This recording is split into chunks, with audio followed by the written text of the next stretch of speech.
There are Chinese in the Delta, and everybody thinks it's, wow, why are there Chinese in Mississippi and why in the Delta? Well, they all immigrated here because this is so much like China was, where where they grew up, because it's near a river and the land is fertile. Even though they all owned grocery stores, they could make a living here. I was born and raised in Cleveland, Mississippi. My parents were immigrants from the southern part of China. So to say that I was born and bred here, for sure. My father's grocery store was right across the street from Delta State University. The Chinese population here when I was growing up was in the hundreds. And so we knew everybody from Vicksburg to Memphis. In every town, there was at least one Chinese family in each of the little towns in the whole Delta. And we knew them, and we would gather for weddings, funerals, birthdays, and births of babies. You start seeing the population leave. For the people here, they want a better life, and so if that means that they have to leave this area, they have to do that for themselves, for their family.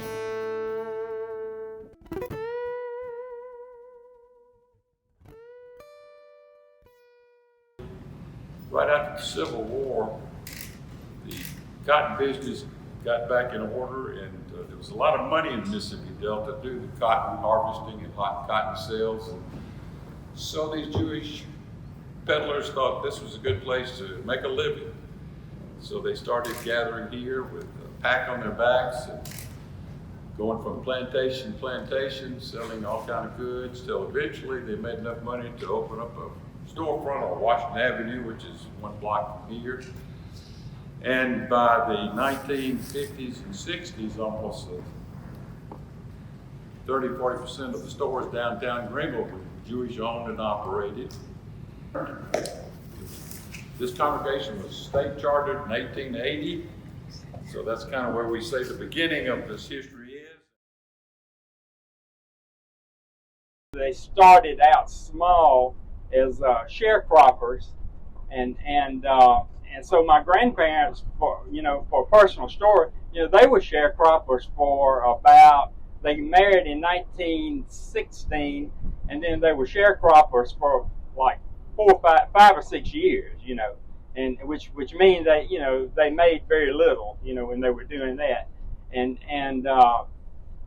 then finally they bought 40 acres of land in 1921. And which of course we still have today. That was the beginning of it. The racial hierarchy or the ethnic hierarchy that's very well ingrained in Delta culture, that is a microcosm for America. And I've heard some other Delta talk about this in terms of blacks being at the bottom, then the Chinese, then the Italians, and then Anglo-Saxons at the top. So that has shaped a lot of the cultural, memory, the structures, everything that we see here in the Delta and nationwide. Character of each of the graveyards is vastly, vastly different. I mean, this one is by far the smallest that we've seen, but this one is incredibly orderly in its organization, but it's not nearly as well kempt as the white one, which is massive. And I remember this one incident where I went home with one of my playmates, and the mother had to drive me back home. Well, she had to drive me across the railroad tracks into the black neighborhood and drop me off. Well, I knew she didn't like that. And you could tell by her demeanor that she was uncomfortable with that. And of course, I was never invited back to that house again.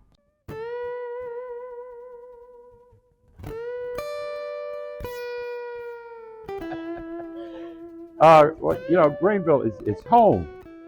It's home. I was born and raised here, so it's home. Why did I stay? I always loved Cleveland. It's always been home. Well, it's home. It's home. And my brother and my sister want to be buried here. So, they all want to come home